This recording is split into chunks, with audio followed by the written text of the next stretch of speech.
All talk no action. Macron missing out on important voters' demographic in next year election.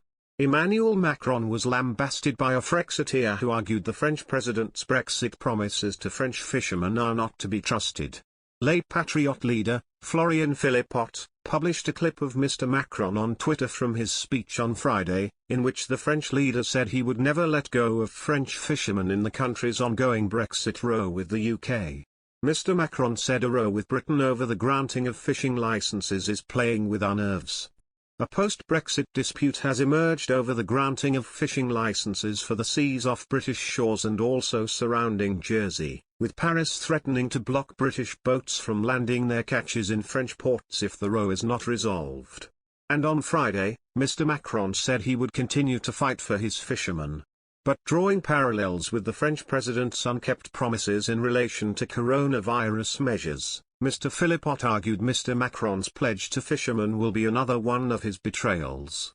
He said, "I will never let go of our fishermen is the new I will never make vaccination compulsory, I will never extend the health pass to restaurants, I will never extend the pass after November 15th. Macron betrayed the French fishermen like everything else. Speaking to reporters on Friday, Mr. Macron said, "We are going to continue to fight, we will not abandon our fishermen." French threats were taken off the table while the European Commission brokered talks between the two sides, but Mr. Macron appeared to suggest the negotiations were taking too long. He said, "The Commission must protect us. It has to see this through, but it's moving too slowly, too weakly." He added, "If the Commission doesn't play its part, France will do it." Brexit Minister Lord Frost has met with French Europe Minister, Clement Beaune, and the Commission, to try and find an answer to the row over small vessels. But there has been no resolution yet to the dispute and Paris has insisted the sanctions, which could include a ban on British trawlers landing their catches in French ports and tighter customs checks to hamper cross-channel trade, remain on the table if a deal cannot be reached. The French have also threatened to cut off the electric supply to Jersey. Mr. Macron added, "I refuse to return to a bilateral discussion. This isn't a question for France and the British, but a question of respecting your word."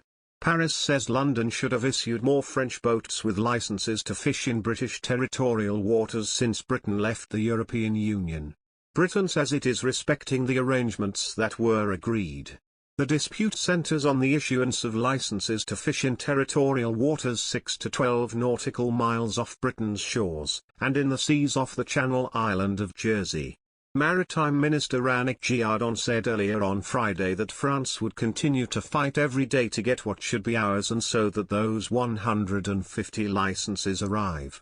Tension has flared repeatedly in the row.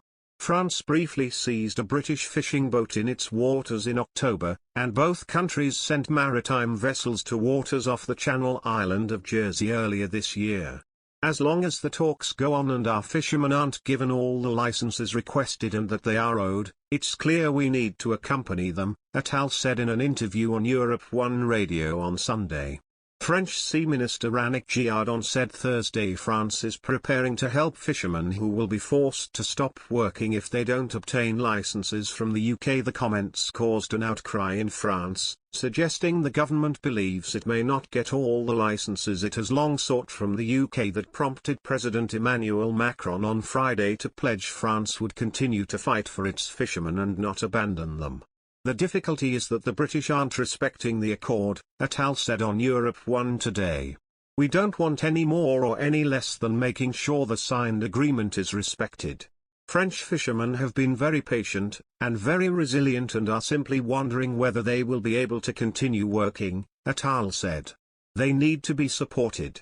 The government spokesman also reiterated negotiations are ongoing at European Union level to make sure the fisheries agreement is respected. "We are mobilized with the EU on fish licenses but also on other post-Brexit topics, for example Northern Ireland," Attal added. "Europe won't be messed with." Although the fishing rights at stake represent only a small percentage of each country's economy, the dispute has become a thorn in relations between France and Britain, adding itself to bigger problems, such as migrants. The stakes are high for French President Emmanuel Macron, who faces re-election next year.